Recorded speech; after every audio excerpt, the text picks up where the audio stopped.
What is up, guys? Just wanted to make a video tonight about my thoughts on the future of video games. So I was speaking with Megadan29 the other day, and he mentioned how when Final Fantasy 1 on the NES came out way back in probably 1986 or something like that, the game went for $400. Equivalent for, the money with the way it is today, with all the inflation and all that type of thing,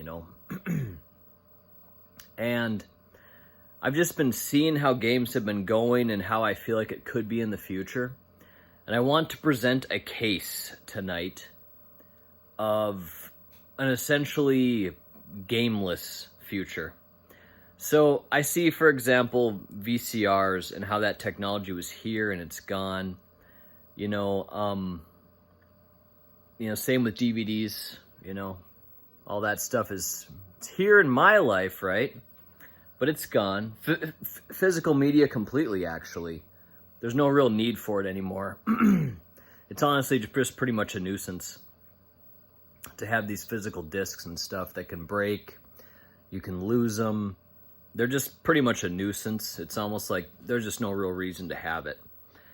And I just do wonder, basically things change. Everything changes all the time. And while it might seem like, well, what do you mean we can't just not have games? It could be a lot different. We have like a lot of these big epics. For example, we had the Elder Scrolls franchise. We're getting a new GTA game coming out here soon.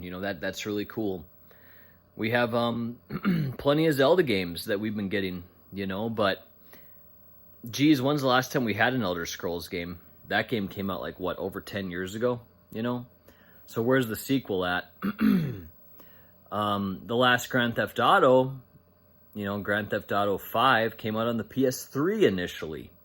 And now we're way at the end of the PS5's life right here.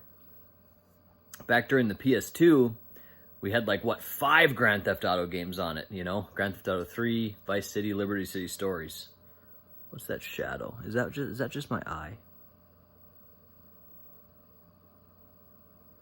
Okay, ridiculous.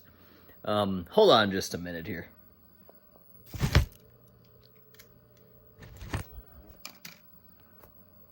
That was bugging me. I guess that's not a whole... Anyway, okay, let's stop. Let's continue though. But I do think about a gameless future, where we're going to see like maybe some cell phone games here and there, a lot of this pay-to-play type of shit, But as far as gaming, getting to be anything like it used to be, I feel like that's honestly already over, Like, just think about also, too, like the PS5 and the Xbox.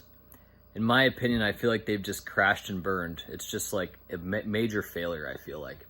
It's just a failure. The Switch has been doing great. You gotta give it to Nintendo for, making some great games. I heard they had some big announcements just today, actually. But I do feel like gaming as we used to know it is gonna pretty much just kind of fade out. Kind of fade into obscurity. Is there gonna seriously be like an Elder Scrolls 10? I don't know. I'm not sure. I'm not sure we're ever going to see that. Is there going to be a GTA 10? I don't know. Nothing like that's guaranteed. It seemed like it for a long time. Like, oh yeah, we're going to have PS6 and then 7 and then PlayStation 8 and 9 and 10 and forever and ever and ever. But one thing is for certain, one thing is for sure, is that things are always in a state of flux and change. And things that seem like they're going to be here forever are just not here forever. Like, I was watching this old VHS tape the other day, and they talked about various career paths. And they said on there, you could be a VCR repair person, and that probably seemed like a thing that was going to be forever back then. But dude, of course, no one is doing that anymore. No one has a job doing that. Nobody's going to be a VCR repair tech, or even an LCD TV repair tech. Like, the technology was probably way more expensive back then, and it made sense to repair it. And, you know, I guess I should get to the reason for a lot of this stuff, too. I'm going to blame it on the government.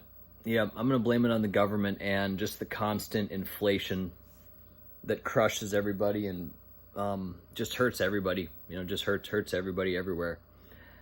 Yep, just the out of control spending and borrowing and debt and the inflation that just keeps killing us, you know. So how can I explain that really thoroughly? I'm not going to get into that super far into this video, but that's where I'm going to put the blame, and that's where I'm going to say is going to possibly bury games forever. I don't know. Also, too, another big thing is the advancement of technology. Like, just think of a Zelda game and how much stuff that has to go into making that these days. Same with the new Elder Scrolls game. You know, it's different from the NES era where it was just like, okay, a team of a few people.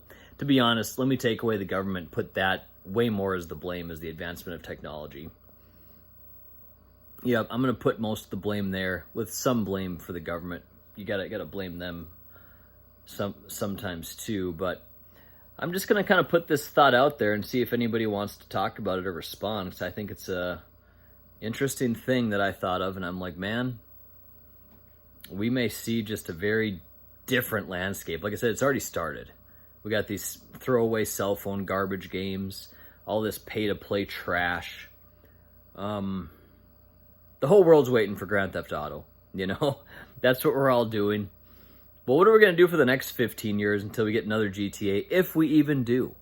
To be honest, guys, another GTA is not even guaranteed after number 6 comes out. That might be the last one ever.